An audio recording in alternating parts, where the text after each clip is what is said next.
Assalamualaikum warahmatullahi wabarakatuh. Bismillahirrahmanirrahim. Alhamdulillahi rabbil alamin.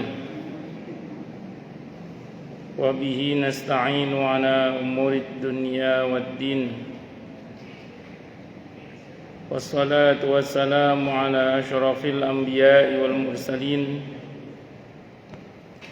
Sayyidina wa habibina wa syafi'ina wa qurrati a'yunina wa maulana Muhammadin wa ala alihi wa ashabihi wa dhurriyyatihi ajma'in, amma ba'd. Ashhadu an la ilaha illallah wa ashhadu anna Muhammadar Rasulullah wa ufawwidu amri ilallah innallaha basyirum bil ibad. Hasbiyallahu la ilaha illa huwa alaihi tawakkaltu wa huwa rabbul arsyil azim. Qala Allah ta'ala fi kitabihil karim hikayatan an nabiyillahi Musa alaihi salam, Rabbi syrah li sadri wa yassir li amri wahlul 'uqdatam min lisani yafqahu qawli. Para alim, para asatidah, para sepuh, para pinisepuh, para tokoh masyarakat, hadirin hadirat sekalian, hafidhani wa hafidhakumullah bil khusus segenap pengurus Masjid Al-Furqan Jatiunggul yang semoga pengurusnya dan jamaahnya selalu dalam naungan rahmat, barokah, perlindungan serta bimbingan Allah Subhanahu wa taala. Amin, Allahumma amin, insyaallah.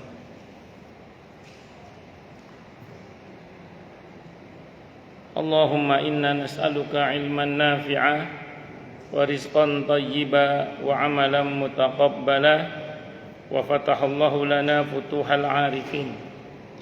Allahumma inna na'udzubika min ilmin la yanfa' wa amalin la yurfa' wa qalbin la yakhsha' wa du'a la yusma'. Allahumma ati anfusana taqwaha wa zakkiha anta khairu man zakkaha anta waliyuha wa maulaha. Amin, Allahumma amin, insyaallah. Masih melanjutkan kajian kita kitab Riyadhus Shalihin karya Al-Imam An-Nawawi rahimahullah rahmatan wasi'ah wa rahimallahu ulama al-muslimin. Qala al-muallif rahimahullahu ta'ala wa nafa'ana bihi wa bi'ulumihi fid dharain, amin. Bismillahirrahmanirrahim. Sopan santun duduk dan sikap terhadap kawan duduk. Dalam Islam, perkara duduk saja diatur. Saya sering sampaikan di sini biar kita nggak lupa saja. Detil aturan dalam Islam itu sebenarnya untuk mempermudah, bukan untuk mempersulit. Karena hidup itu kalau aturannya jelas, itu enak dibandingkan dengan kalau nggak jelas aturannya. Sehingga kalau aturannya jelas, mau ngapain itu karena udah jelas ya enak gitu. Itu yang sering saya contohkan. Ada orang mau melakukan pendakian ke atas gunung. Yang satu ada dua grup. Yang satu grup yang pertama guide-nya sangat peduli memberitahu. Nanti begini, jangan begini, harus begini. Kalau ada begini, begini, detil. Sehingga para pendaki gunung ketika mendaki gunung, ketika ada apa itu ya jelas solusinya. Berbeda dengan kelompok yang kedua yang mengatakan udah Pak, nggak ada aturan, bebas saja masuk, naik aja deh. Justru itu malah bingung nanti. Kalau ada apa malah bingung. Nah, sering saya contohkan lagi di jalan raya, kalau rambu-rambu lalu lintasnya hidup sama mati, enakan mana? Hidup. Kalau mati itu malah nggak karu-karuan kadang. Mau nyerobot itu karena nggak berfungsi itu agak ketar-ketir juga, takutnya dari sana kenceng juga. Dalam perjalanan kalau rambu-rambunya banyak dan jelas, ini jalan berkelok, ada licin, ada itu malah lebih enak daripada kalau kita nggak diberitahu gitu. Makanya orang yang tidak mengerti tentang detail aturan Islam, mereka mengatakan nggak enak, Islam itu banyak aturannya. Padahal tidak semua aturan itu wajib juga, nggak semua aturan itu haram juga. Artinya beberapa sunnah, makruh, mubah. Jadi jangan salah paham terhadap aturan dalam Islam yang begitu rinci, begitu detail, begitu banyak, yang itu sebenarnya kalau kita pahami dengan hati jernih, itu justru memudahkan sebenarnya. Itu seperti itu. Kayak sholat 5 waktu itu. Orang yang hatinya kotor mengatakan, apa nggak capek itu sehari 5 kali sholat yang wajib 17 rakaat. Tapi orang yang hatinya jernih, ngomongnya apa? Allah itu baik banget. Sehari mau manggil kita 5 kali itu kan, majikan mana yang kayak gitu itu? Sampai pernah ada seorang non muslim itu ngomong gini ke temannya yang muslim, Tuhan kamu tuh baik banget ya. Pagi-pagi kamu udah dipanggil katanya. Sehari manggil kamu sampai 5 kali pengen ketemu dengan kamu itu, Tuhan kamu baik banget ya. Bagi orang yang hatinya jernih ya begitu. Semoga yang ngomong itu dapat hidayah, insyaallah. Tapi bagi orang yang hatinya kotor, dengki ya bawaannya ngomongnya jelek aja udah. Itu seperti itu. Makanya nun sewu, jangan salah dalam memahami konsep syariat dalam Islam yang mendetil. Dalam Islam itu sampai perkara masuk ke WC saja, kalau kata para sahabat menceritakan kepada Raja Najasyi saat itu atau Raja Habasyah, itu diatur dalam Islam, ada akhlaknya. Saya ulang, walaupun tidak semua aturan dalam Islam itu wajib, tidak semua aturan itu haram, tidak. Beberapa malah sunnah, makruh, mubah. Itu seperti itu.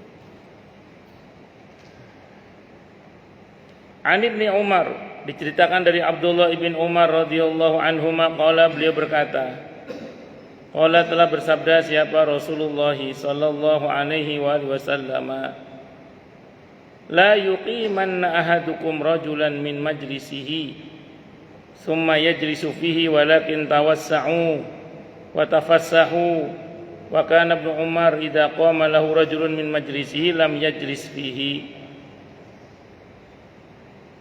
Janganlah sekali-kali salah seorang di antara kalian membangkitkan seseorang dari tempat duduknya, kemudian ia duduk pada tempatnya itu, tetapi hendaklah kalian memperluas untuk memberi tempat. Dan bagi Ibnu Umar, apabila ada seorang bangkit dari tempat duduknya dan Ibnu Umar dipersilakan untuk duduk pada tempat itu, maka ia tidak mau duduk pada tempat itu. Hadisnya muttafaqun alaih, Bukhari, Muslim. Di antara adab dalam Islam, jangan menggeser tempat duduk orang lain. Kita datang, ada orang kayak sholat misalnya, supaya kita dapat tempat kita geser. Itu menyalahi adab dalam Islam. Menyalahi adab dalam Islam. kecuali itu memang bukan tempat dia. Saya contohkan kemarin ada tiga person di belakang imam. Ini khusus, ini memang untuk orang-orang yang siap menggantikan imam kalau sewaktu-waktu imam batal. Nah itu kalau ada anak kecil di belakang ini boleh digeser. Bukan apa-apa, dia salah posisi. Nah, jadi atau orang yang tidak patut duduk situ, kita mohon maaf Pak, ini khusus di belakang ini karena ada aturan syariatnya khusus. Bisa dimengerti ya? Nah itu contoh aja. Allah. Ya, makanya saya ulang, kalau kita bicara masalah ini, yang patut untuk kita mengerti adalah termasuk akhlak yang buruk kalau kita menggeser duduk orang lain, dan karenanya jangan dilakukan. Saya ulang, kecuali memang orang itu salah tempat. Ya secara syar'i tidak patut dia di situ. Monggo lah itu. Abdullah bin Umar seorang tokoh. Kadang kalau beliau datang ada orang yang diusir supaya Ibnu Umar bisa duduk. Beliau tidak mau. Beliau nggak mau dengan cara begitu, tidak mau. Beliau mau alami aja. Kalau memang bisa duduk ya duduk, nggak bisa ya wis. Itu Abdullah bin Umar radhiyallahu anhu. Wa an Abi Hurairah radhiyallahu an, dan diceritakan dari Abi Hurairah radhiyallahu an. Tadi hadisnya muttafaqun alaih Bukhari Muslim. Wa an Abi Hurairah, dan diceritakan dari Abi Hurairah radhiyallahu anhu anna Rasulullah, sesungguhnya Rasulullah sallallahu alaihi wasallam qala, beliau bersabda, idza qama ahadukum, apabila berdiri siapa salah seorang di antara kalian min majlisin, dari satu majlis, summa raja'a ilaihi fa huwa ahaqqu bihi, kemudian ia kembali lagi, maka ia adalah orang yang paling berhak untuk menempati tempat tersebut. Hadisnya riwayat Muslim. Misalnya jenengan sudah duduk di depan, sudah sholat, udah ada kapling sajadah lah. Memang di situ tempat jenengan. Bukan yang model dari awal udah kapling sajadah, bukan. Tapi memang jenengan sudah di situ tadinya. Namanya orang kan kadang pengen pipis misalnya, atau pengen meludah, sehingga keluar. Nah ini hendaklah yang di belakangnya jangan maju, karena itu yang paling berhak atas tempat duduk itu adalah orang yang duduk tadi yang pertama itu, karena dia keluar ada hajat. Maka kalau kita sholat Id, sholat Jumat, ada orang sudah sholat tahiyat masjid di situ, udah duduk di situ, mungkin karena ada satu dan lain hal sehingga dia pergi, maka yang paling berhak atas tempat itu adalah orang yang pergi tadi itu. Kalau dia kembali, kadang ada yang nggak kembali lagi juga ada. Nah, kalau kita yang punya akhlak, jangan tempati, karena siapa tahu dia biasanya sih ngasih kode sajadahnya masih di situ biasanya, atau pecinya ditaruh biasanya, ditaruh gini pecinya, supaya orang tahu bahwa dia akan kembali lagi itu. Biasanya gitu. Kecuali dia pergi dibawa semua, berarti dia mau pindah kali, mau pindah, nggak kuat sama kipas. Mungkin pun. Wa an Jabirin, dan cerita dari Jabir bin Samurah, Jabir ibn Samurah radhiyallahu anhuma. Qala, beliau berkata, kunna adalah kami, idza ataina, apabila kami mendatangi an-nabiy, nabi kita Muhammad sallallahu alaihi wasallam, jalasa, maka duduk, siapa ahaduna, seseorang di antara kami, haitsu yantahi, di sekiranya dia mentok, duduknya di mana dia mentok itu. Rawahu Abu Dawud wa Tirmidzi, telah meriwayatkan hadis ini sama Abi Dawud dan Imam At-Tirmidzi rahimahumullah. Wa qala, dan Imam At-Tirmidzi berkata, hadisun hasanun, ini hadis hasan. Jenengan datang ke majelis, jalan masuk ke majelis, tek mentok, sudah penuh rapat nih, udah jangan paksain membelah-belah pundak orang, nggak usah maksain membelah-belah, mentok udah duduk situ, itu adabnya. Makanya betul itu, kalau ada yang bagian pengumuman hari Jumat itu, tolong bapak-bapak soft depan diisi terus, agar saudara kita yang datang belakangan tidak membelah-belah pundak kita. Nah, jadi termasuk su'ul adab itu kalau kita membelah-belah pundak orang, melangkah-langkahi pundak orang. Tapi masalahnya yang datang duluan harus merapat terus, jangan sampai dia di belakang akhirnya dibelah-belah itu. Itu idealnya begitu. Kecuali petugas. Ada khotibnya datangnya agak belakangan misalnya. Karena khotib harus maju, tidak ada pintu samping, ya terpaksa. Kalau itu terpaksa. Tapi kalau yang bukan petugas, patutnya wis sesuai dengan mentoknya. Kok kenanya di sop 3, ya sop ketiga itu udah duduk di situ. Jangan maksa maju membelah-belah pundak orang. Cuman ya tadi yang sudah datang lebih dulu sepatutnya ngisi soft depan sampai penuh. Itu seperti itu. Jadi jangan sampai dilangkah-langkahi oleh orang. Oh, salam dari Finlandia Ustaz. Alhamdulillah bisa nyimak. Finlandia itu daerah mana? Finlandia itu udah Eropa. Udah?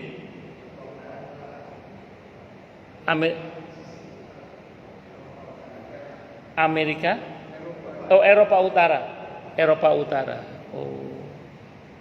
Nggih. Oh ya, Eropa Utara katanya. Oke. Oh, lanjut. Wa an Abi Abdillah, dan ceritakan dari Abi Abdillah, namanya Salman Al-Farisi radhiyallahu anhu. Qala, beliau berkata, qala telah bersabda siapa Rasulullah sallallahu alaihi wasallam, la yaghtasilu rajulun yaumal jum'ati wa yatatahharu mastata'a min tuhrin wa yaddahinu min duhnihi aw yamassu min tibi baitihi summa yakhruju fala yufarriqu bainasnaini summa yusalli ma kutiba lahu summa yunsitu idza takallama al-imamu illa ghufira lahu ma bainahu wa bainal jum'atil ukhra. La yaghtasilu, kata Nabi, la yaghtasilu, tidaklah mandi siapa rajulun, seseorang, yaumal jum'ati, pada hari Jumat. Kalau untuk mendapat kesunahan mandi Jumat harus masuk waktu subuh Jumat. Jadi kalau jangan mandi sebelum subuh, belum dapat kesunahan mandi Jumat. Itu di fikih itu gitu. Jadi disebut dapat kesunahan mandi Jumat kalau sudah masuk subuh hari Jumat. Dan sebelum sholat Jumat, dengan niat mandi itu untuk sholat Jumat. Itu kalau ingin dapat kesunahan mandi hari Jumat. Kemudian yang kedua kata Nabi, wa yatatahharu mastata'a min tuhrin, dan dia bersesuci dengan sempurna, semampunya tentunya. Bersesuci semampunya. Maksudnya sebaik mungkin. Jadi apa sebaik mungkin. Terus kemudian wa yaddahinu min duhnihi, pakai minyak rambut. Jadi pakai minyak rambut. Jadi rapi mau Jumatannya itu. Terus kemudian au yamassu min tibi baitihi, atau kalau enggak pakai minyak rambut, pakai diolesi minyak wangi yang ada di rumahnya, atau memakai harum-haruman yang ada di rumahnya. Jadi kalau enggak pakai minyak rambut yang wangi, atau pakai wewangian yang ada di rumahnya. Tsumma yakhruju, kemudian dia keluar ke masjid, maksudnya fala yufarriqu bainasnaini, dan dia tidak membelah dua orang yang duduk. Jadi tidak memaksakan maju ke depan sehingga membelah dua orang yang sedang duduk. Tidak begitu dia. Tsumma yusalli, kemudian dia salat ma kutiba lahu, dengan salat yang diwajibkan untuknya. Tsumma yunsitu, kemudian dia diam idza takallamal imamu, ketika imam mulai berkhutbah.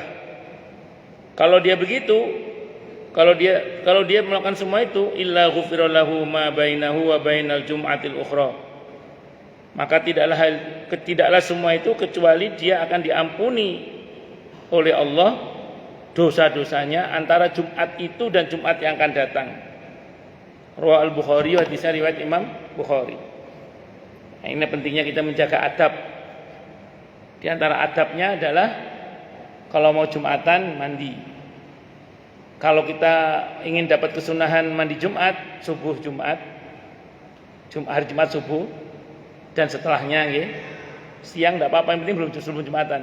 Dan niatnya untuk mendatangi sholat Jumat, mandinya itu. Dalam hati niatnya begitu. Terus pakai minyak rambut. Kalau nggak ada minyak rambut, pakai wewangian. Itu sunnah. Terus kemudian ketika di masjid menjaga adab, tidak membelah dua orang yang sedang duduk. Nah, jadi jangan dibelah. Berarti mentok aja udah. Mentok, kita nggak bisa maju, udah duduk sholat di situ udah kita. Cuman saya ingatkan lagi tadi, hendaklah yang datang lebih awal ngisi soft yang di depan, supaya orang-orang yang datang belakangan tidak melangkahi pundak-pundak kita. Itu adabnya gitu. Kalau begitu, sholat Jumat dan saat khatib berkhutbah tidak bicara, maka dia akan diampuni oleh Allah dari Jumat itu sampai Jumat yang akan datang, diampuni oleh Allah. Rawah al-Bukhari, hadisnya riwayat al-Imamul Bukhari.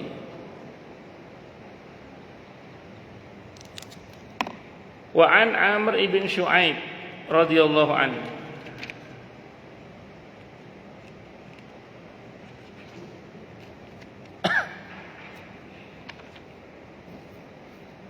Dan dikitakan dari Amr ibn Shu'aib radhiyallahu an abi, dari bapaknya, an jadi dari kakeknya radhiyallahu anhu, anna Rasulullah. Ini kalau lihat dari bapaknya, dari kakeknya berarti sahabat semua, radhiyallahu anhum berarti ini. Anna Rasulullah, sungguhnya Rasulullah sallallahu alaihi wasallam, qala, beliau bersabda, la yahillu lirajulin ay yufarriqa baina itsnaini illa bi idnihima. Tidaklah halal, maksudnya tidak boleh bagi seorang lelaki memisah antara dua orang illa bi idnihima, kecuali dengan izin keduanya. Kalau terpaksa berarti permisi. Pak permisi ya, Pak permisi. Itu gitu.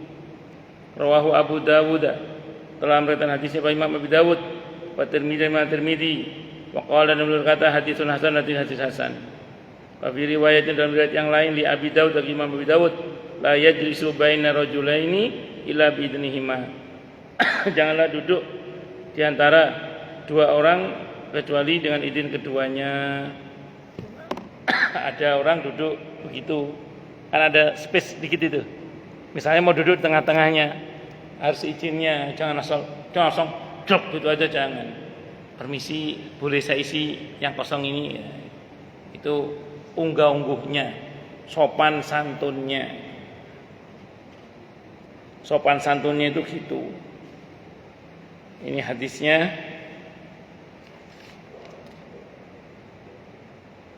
hadisnya hadis hasan.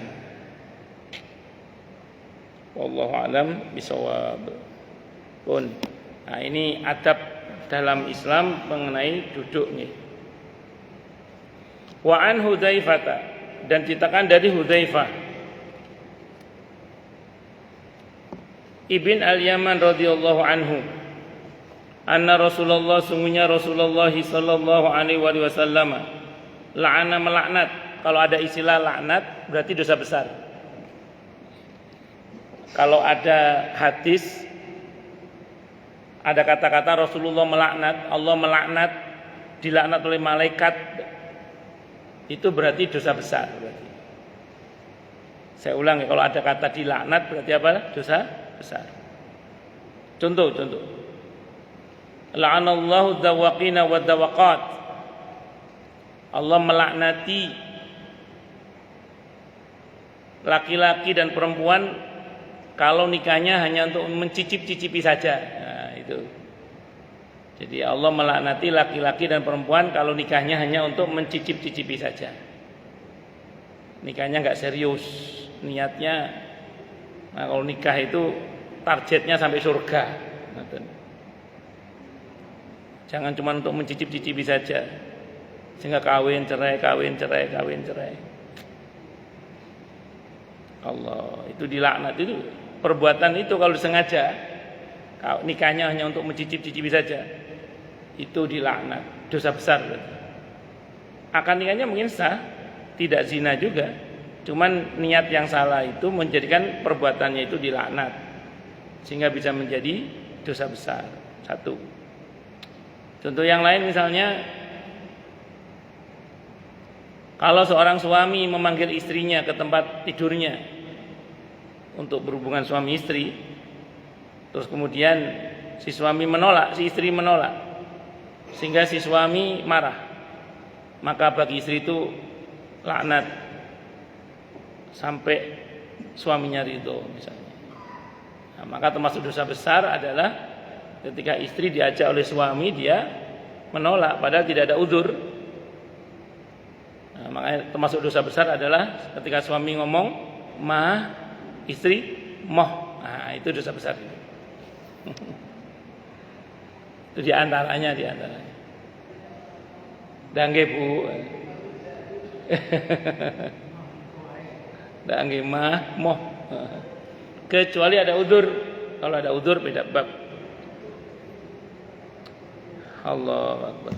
Tapi jadi suami itu jangan gampang nggak ridho kepada istri. Kalau jadi suami itu yang mudah ridho kepada istri, yang mudah memaafkan istri. Itu kalau jadi suami. Karena kalau suami ridho, suami mudah memaafkan, istri potensial masuk surga.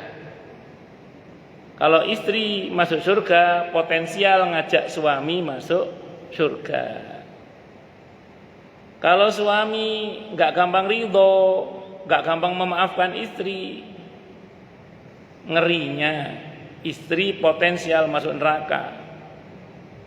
Kalau istri masuk neraka, potensial ngajak suami masuk neraka. Itu ada dalilnya, Ustaz. Ada dalilnya. Mana dalilnya? Yang pertama tadi, kalau istri masuk surga, potensial ngajak suami masuk surga. Hadisnya, dalilnya hadis riwayat Ibnu Majah. Hadisnya sahih.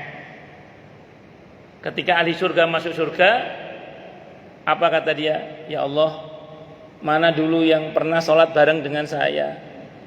Mana dulu yang pernah puasa bareng dengan saya? Itu itlaqul juz'i iradatul kull, menyebut sebagian maksudnya seluruhnya. Kalau mau diteruskan, yang dulu ngaji bareng sama saya, yang dulu pernah berbuat baik bareng dengan saya. Ternyata yang ditanyakan itu masuk neraka, yang ditanyakan itu. Apa perintah Allah? Jemput, ajak bareng masuk surga, kata Allah kepada orang itu. Sisi pendalilannya di mana, Ustaz? Kalau temen ngaji saja dicari, maksud suami nggak dicari, kira-kira gitu loh. Kalau temen ngaji saja dicari, temen sholat, temen puasa itu dicari, ya maksud suami nggak dicari.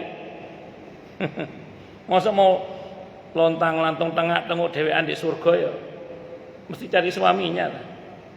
Nah itulah kenapa kalau istri masuk surga, potensial ngajak suami masuk surga. Tapi kalau istri masuk neraka, gara-gara suaminya tidak memaafkan, suaminya enggak gampang ridho kepada istrinya, sing wedok dilaknati tok. Naudzubillahi min syarri dzalik. Akhirnya si istri ini potensial masuk neraka, naudzubillah. Kalau dia masuk neraka, potensial ngajak suami masuk neraka. Mana dalilnya? Al-Ahzab ayat 66 sampai 68. Apa kata Allah?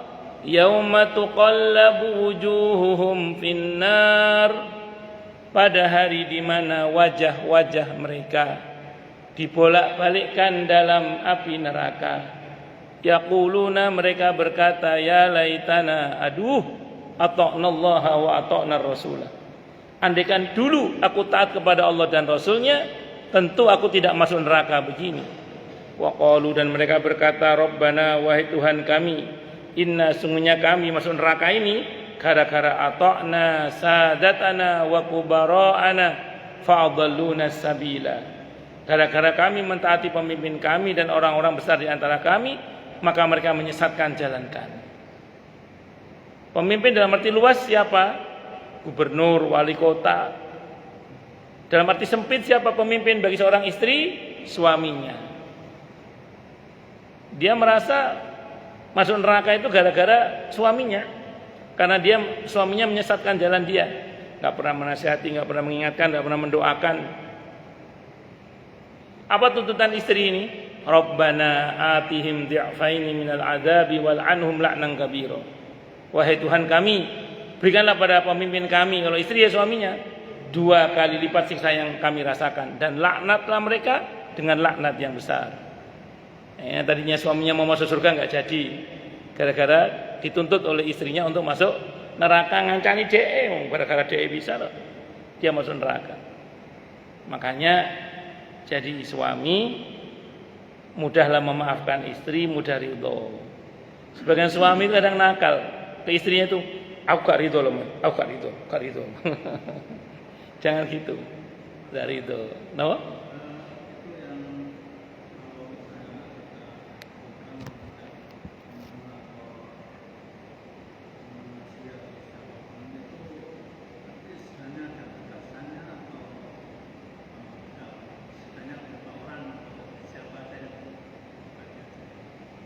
Kalau di hadis itu nggak dibatasi.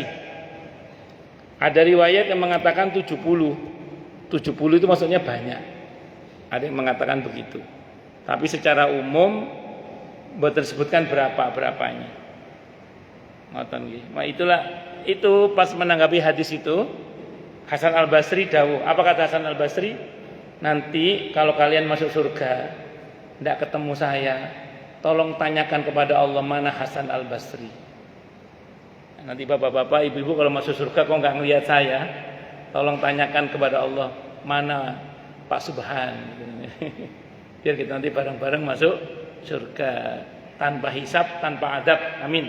Allahumma insyaallah, mudah-mudahan. Ngoten nggih, Pak. Pun kalau mau kita teruskan, orang tua ke anak juga sama. Jadi orang tua yang pemaaf, jadi orang tua yang gampang ridho kepada anak-anak. Jangan sampai jadi orang tua yang suka melaknati anak-anak, tidak mudah memaafkan anak-anak. Karena kalau anak-anak itu kita maafkan, kita ridhoi, potensial mereka masuk surga. Kalau mereka masuk surga, potensial ngajak kita masuk surga. Tapi kalau kita ini selalu mendoakan jelek anak-anak kita, naudzubillah min syarri dzalik, melaknati mereka, tidak memaafkan mereka, ngerinya mereka kepleset masuk neraka. Ngerinya lagi ngajak kita orang tuanya, naudzubillahi min syarri dzalik. Nah, inilah pentingnya kepala rumah tangga, suami kepada istri, orang tua kepada anak, untuk bersikap mudah memaafkan dan mudah ridho. Kesel tidak apa-apa, namanya juga kadang ngeselin. Tapi jangan dendam. Kesel tidak apa-apa, yang penting maafkan. Ngoten mawon. Wajar.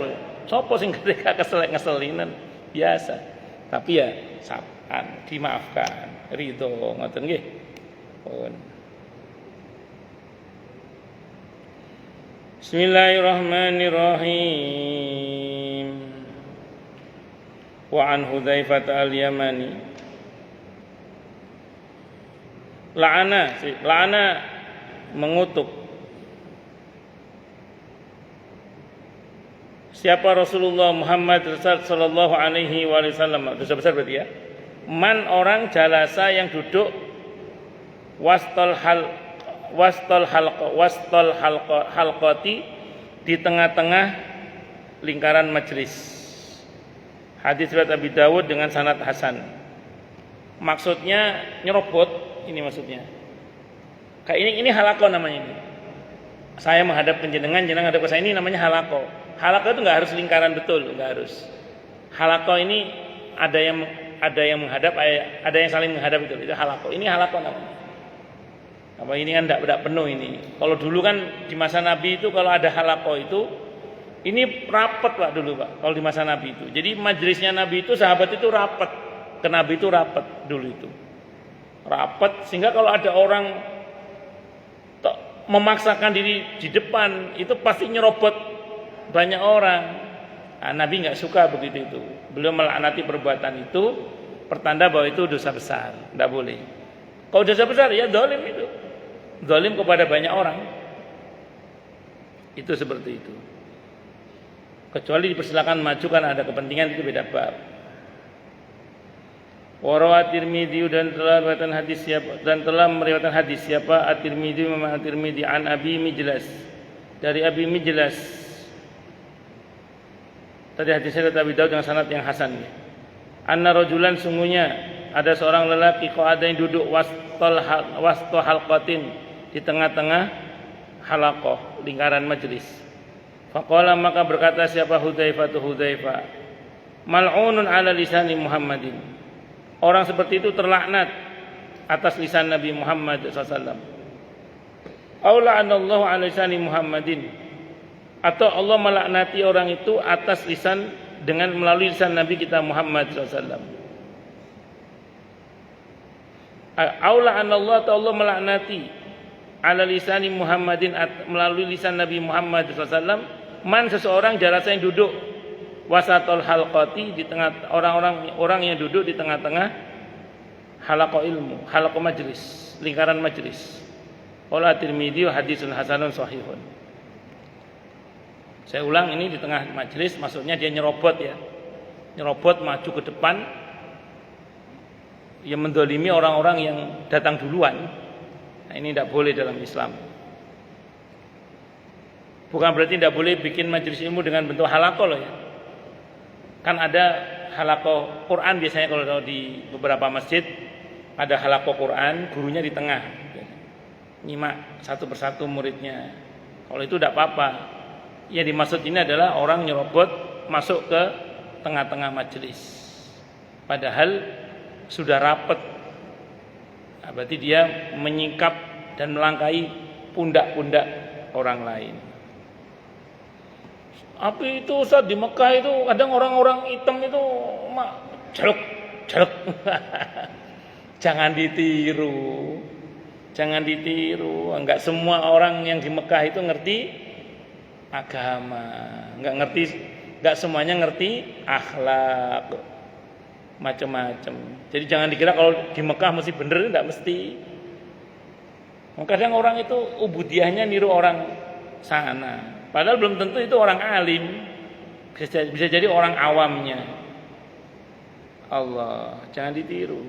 Kalau yang enggak benar. Yang benar ditiru enggak apa-apa. Wa an Abi Sa'id Al-Khudri radhiyallahu an dan cerita dari Abu Sa'id Al-Khudri radhiyallahu an. Qala beliau berkata sami'tu aku mendengar Rasulullah sallallahu alaihi wasallam yaqulu beliau bersabda khairul majalisi awsa'uha. Sebaik-baik majelis adalah yang lapang. Hadis riwayat Abi Dawud dengan sanad yang sahih sesuai dengan syarat Bukhari. Maksudnya majelis yang bagus itu adalah majelis yang lapang, itu memberikan space ruang bagi orang untuk merasa nyaman duduk di majelis itu. Enggak sesek-sesekan gitu loh. Kalau ini ke lapangan ini. Jadi rapatnya itu rapat yang tidak berdesakan juga. Jadi rapat yang sekiranya orang selonjor bisa, gitu, selonjor bisa, silo bisa, ganti posisi bisa, gitu. Nah, jadi tidak berdesakan yang membuat orang susah napas, membuatan. Rapatnya itu rapat yang longgar lah. Itu sebaik-baik majelis namanya.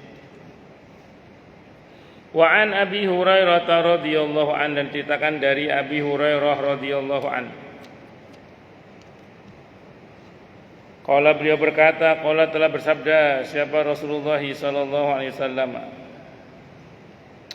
Man jalasa fi majlisin, man siapapun jalasa yang duduk, siapa man fi majlisin dalam satu majlis. Fakasura fihi laghtuhu. Kok kemudian ia banyak beromon-omon. Jadi ada orang duduk di majelis banyak omongnya. Faqala, maka berkata siapa rawi,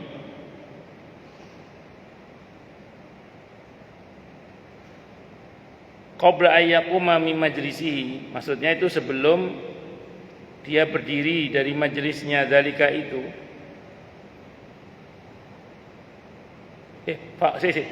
Kemudian dia banyak omong-omongnya, omong yang enggak jelas. Faqala, kemudian dia berkata qabla ayyaquma min majlis, sebelum dia berdiri dari majelisnya dalika itu, ngucap apa? Subhanakallahumma bihamdika asyhadu an la ilaha illa anta astaghfiruka wa atubu ilaik.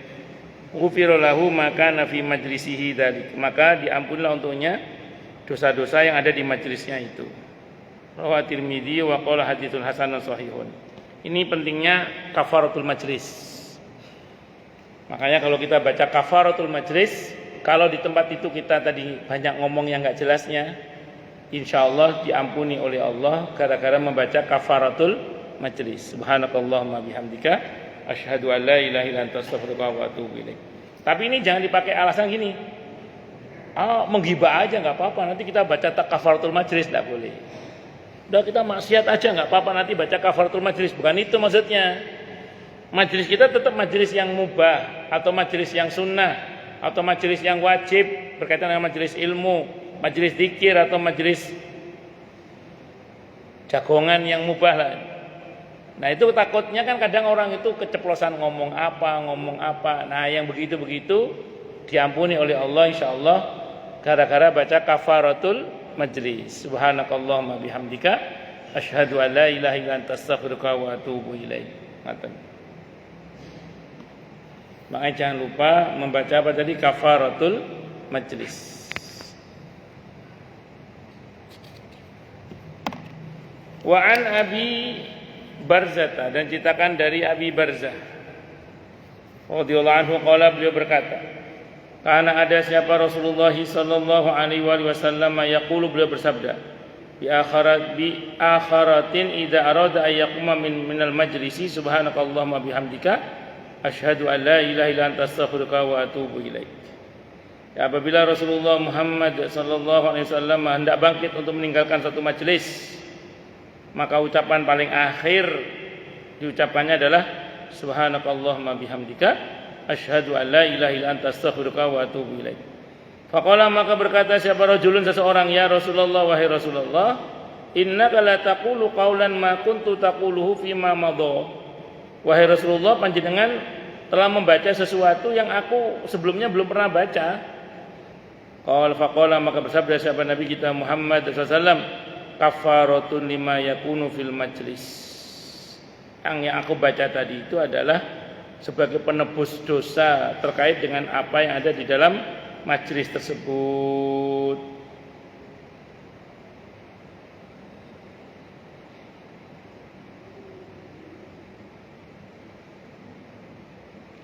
Orang ini nanya, ya Rasulullah, ini yang kamu yang jenengan baca kok saya belum pernah tahu sebelumnya dengan membaca itu. Maaf saya salah terjemah tadi.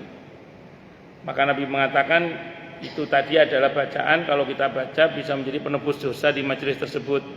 Rawahu Abu Dawud, telah meriwayatkan hadis ini Imam Abu Dawud.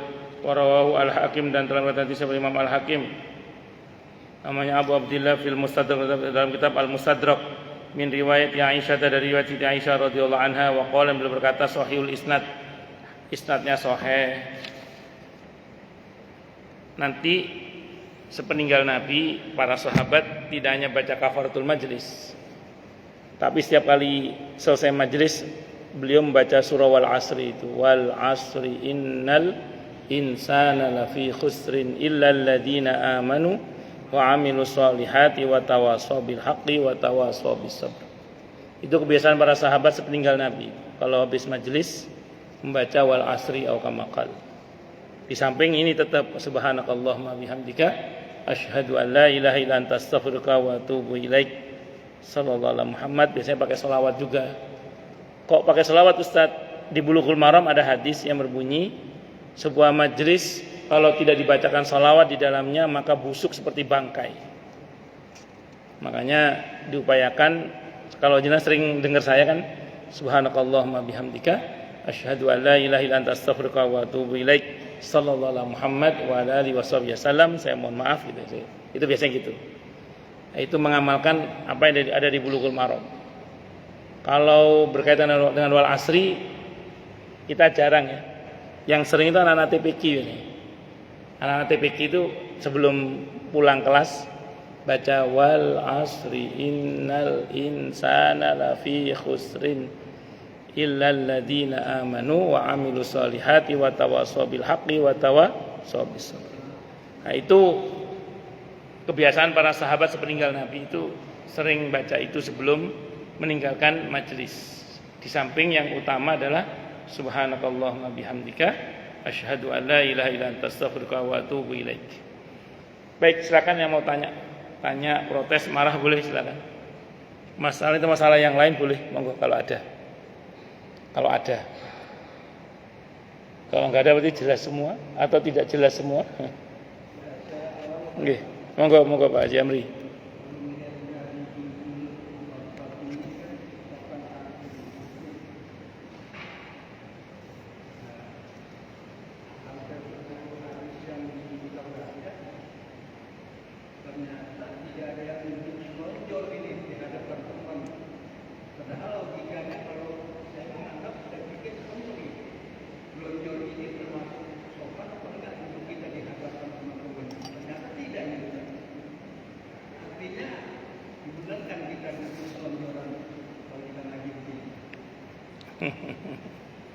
Kalau gurunya saya boleh.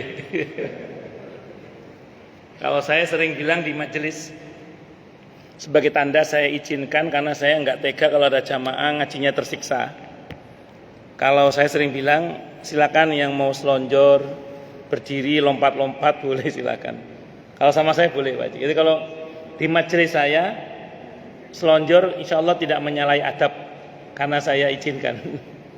Kalau di majelis saya. Tapi kalau guru yang lain saya tidak tahu. Tapi secara adab memang kurang bagus. Imam Abu Hanifah itu tidak berani selonjor di depan orang alim. Abu Hanifah itu. Kalau depan orang umum beliau berani biasa, tapi depan orang alim nggak berani untuk menjaga etika. Nah, namun saya ulang, kalau untuk di majelis saya boleh nggak apa-apa selonjor. Berdiri lompat-lompat juga boleh.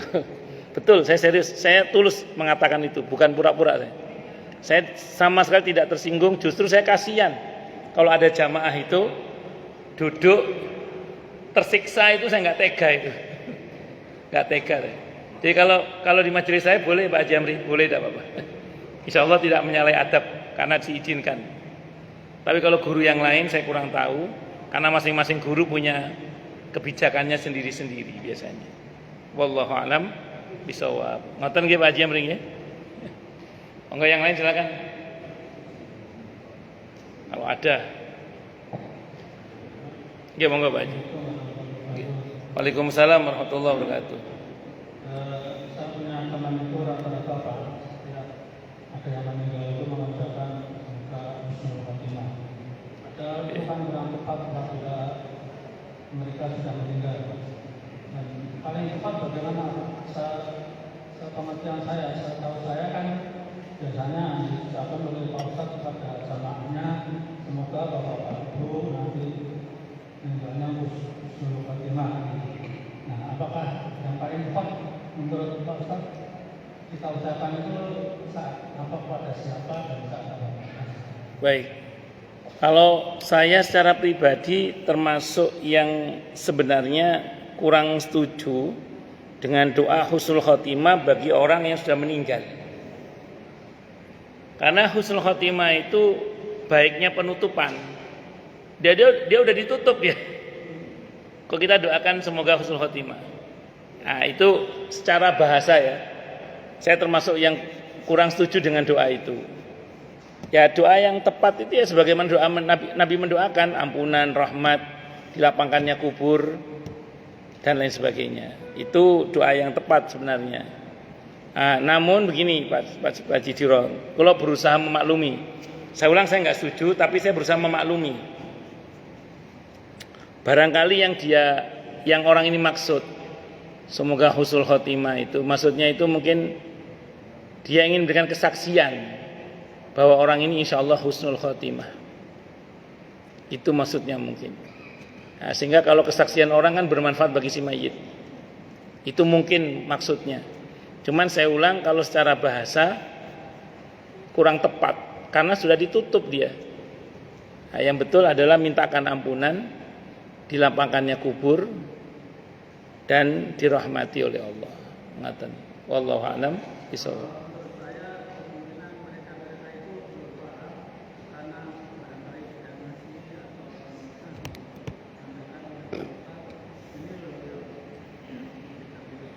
Ya, mungkin salah kaprah itu. Mungkin salah kaprah. Wallahu a'lam bishawab. Oke, monggo silakan. Kalau ada yang lain. Waalaikumsalam warahmatullahi wabarakatuh. Nggih.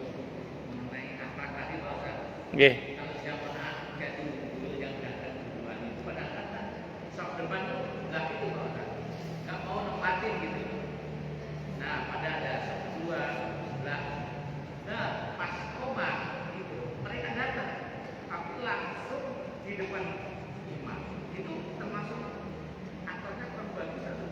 Oke, bagus. Bagus. Oke, sampai-sampai. Assalamualaikum warahmatullahi wabarakatuh. Idealnya orang datang itu langsung mengisi soft yang kosong paling depan. Dengan harapan tadi kalau ada orang datang belakangan tidak melangkahi pundak-pundak kita. Satu dulu. Nah, tadi dikatakan kosong depan. Begitu iqamah langsung berdiri ngisi di belakang imam gitu. Padahal di belakang imam itu kan harusnya khusus. Ada 3 orang yang khusus. Maka kalau orang yang maju tiba-tiba ke depan itu adalah orang yang khusus itu tidak apa-apa.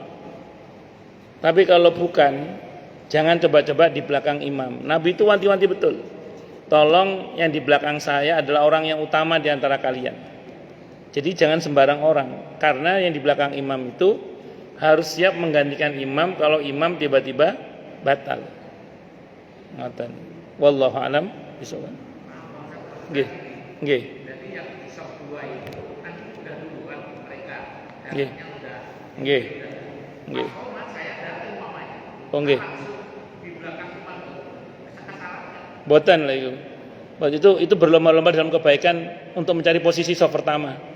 Yang penting tidak melangkah-langkahi nggih. Nggih, mboten napa-napa, itu justru fastabiqul khairat, berlomba-lomba dalam kebaikan. Jenengan termasuk tim utama atau jenengan? Enggak apa-apa di belakang imam jenengan. Nggih, sami-sami. Napa? Nggih, VIP beliau. Assalamualaikum warahmatullahi wabarakatuh. Waalaikumsalam warahmatullahi wabarakatuh. Nggih, Pak RT. Nggih. Yang punya anak perempuan. Nggih. Akibat pergaulan umpamanya ke bawah pacarnya yang Kristen, akibatnya dia murtad. Nauzubillah min Ke syarri bawah agama dari pacarnya itu. Nauzubillah min syarri Itu yang tanggung jawab keluarga bapaknya atau dari itu. Ini keluarga bapaknya sudah tinggal proses tinggal itu. Baik. Nah, terima kasih Pak Ustaz. Assalamualaikum warahmatullahi Baik. wabarakatuh. Waalaikumsalam warahmatullahi wabarakatuh. Nauzubillahi min syarri dzalik. Semoga Allah jaga iman Islam kita, pasangan kita, keluarga kita, anak cucu kita semuanya. Amin Allahumma amin insyaallah. Pertama dulu ya. Kalau ada seorang anak yang menjalin hubungan dengan orang di luar Islam, pastikan bahwa kita tidak ridho terlebih dahulu. Enggak ridho itu. Kalau kita menunjukkan ridho, senangnya, itu sama dengan kita merestui hubungan itu. Padahal itu dilarang. Misalnya. Itu tidak ridho dulu. Dan yang kedua, kalau memang mereka memaksakan, sampaikan apa adanya. Bahwa tidak boleh menikah seorang muslimah dengan orang kafir. Kecuali mereka masuk Islam. Tapi kita nggak boleh paksa. Nggak boleh paksa orang itu masuk Islam hanya supaya dia bisa nikah sama anak kita, nggak boleh. Tapi harus kita ingatkan hal itu. Nah, kok anak ini ngeyel, naudzubillah min syarri dzalik. Maka orang tua mencegah jangan sampai anak ini kawin sama orang di luar Islam itu dan jangan sampai menjadi murtad. Harus berusaha dulu orang tuanya dan keluarganya harus berusaha. Bahwa ada sebagian yang kalah juga, anaknya murtad juga. Maka orang tua tidak boleh merestui hubungan itu, termasuk tidak boleh datang ke acara perkawinannya, termasuk jangan tanda tangan. Nah, itu yang naudzubillah yang kejadian di Bandung itu, yang anaknya Pak Haji katanya itu, yang murtad gara-gara dikawin sama presenter yang sering nyalon anggota DPR itu. Nah itu Pak Hajinya kan katanya, saya nggak nonton beritanya, saya dapat laporan dari jamaah itu ngomong itu kan dia pindah agama kan lakum dinukum waliyadin la ikraha fiddin, tidak ada paksaan dalam agama katanya. Dan dia datang ke acara perkawinan anaknya itu nggak benar itu, nggak boleh ridho dengan murtadnya anaknya, itu nggak boleh ridho. Nah, siapa yang paling bertanggung jawab? Yang pertama orang tuanya pasti. Kalau ada bapaknya, karena bapaknya udah meninggal. Kalau dulu semasa hidup bapaknya udah berusaha mendidik anak itu dengan baik dan benar, mendoakannya dengan baik dan benar, dasar anaknya yang dablek, bapaknya sih nggak bisa dituntut, wong beliau udah berusaha. Nah, ibunya sekarang mendiamkan apa tidak ibunya? Kalau ibunya mendiamkan dan tidak ada sikap menolak dan berusaha, ya ibunya harus bertanggung jawab nanti di akhirat. Nah, di samping anak itu sendiri juga berdosa, itu seperti itu. Nah, maka sikap seorang ibu dalam hal ini tidak boleh ridho, tidak boleh rela dengan sikap anaknya, dan apapun yang terjadi ya harus seagama atau jangan sampai menjadi murtad. Yang ada mereka harus masuk Islam, tapi tidak boleh kita paksa dalam hal ini. Wallahu a'lam bishawab. Ada lagi mungkin, silakan.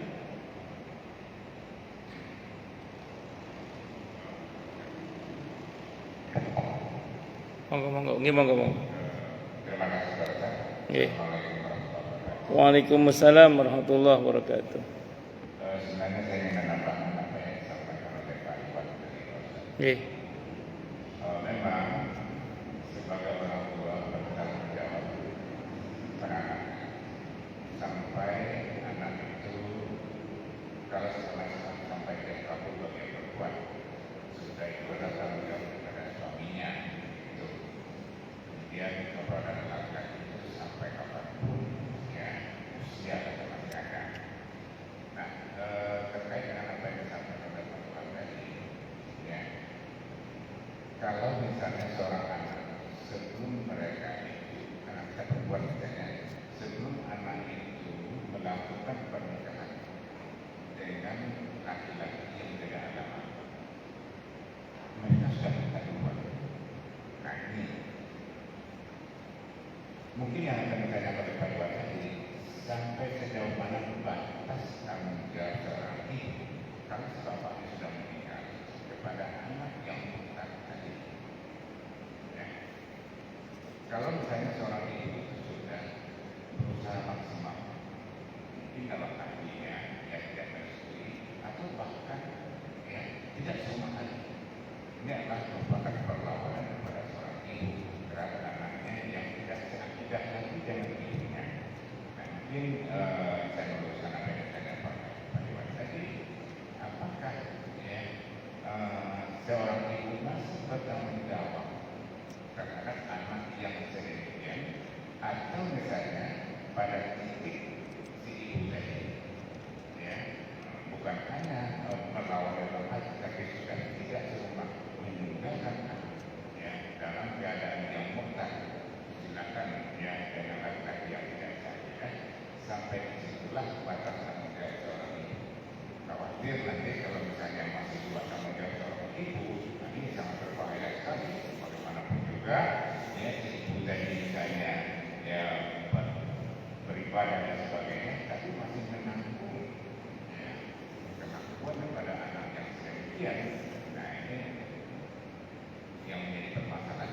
Bagus.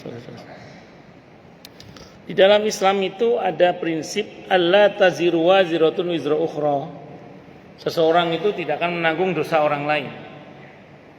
Jadi yang terima kasih gambaran lebih lengkapnya ya.